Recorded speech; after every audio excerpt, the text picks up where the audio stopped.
نحمده ونصلي ونسلم على رسوله الكريم أما بعد الصدق ينجي والكذب يهلك।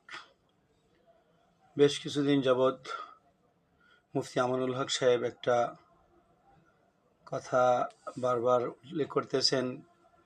মাওলানা আবদুল্লাহ মনসুর মাওলানা সাদ সাহেবের অনুসারী, উনি কিতাব লিখছেন, তার ভিতরে উনি লিখছেন যে মাওলানা সাদ সাহেবকে না মানলে তাকে হত্যা করা ওয়াজিব। এটা একটা অপপ্রচার শুধুমাত্র।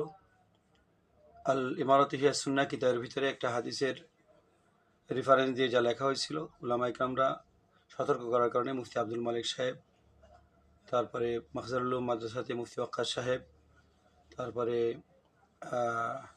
ফরিদাবাদ মাদ্রাসার মোহতান সাহেব, আব্দুল কুদ্দুস সাহেব, এনাদের 8-10 জনের উপস্থিতিতে এই জায়গায় ভুল স্বীকার করে নেওয়া হয় এবং এই কিতাবটা আগেও আমি কখনো ছাপাই নাই এবং ছাপানোর অনুমতি দিই নাই।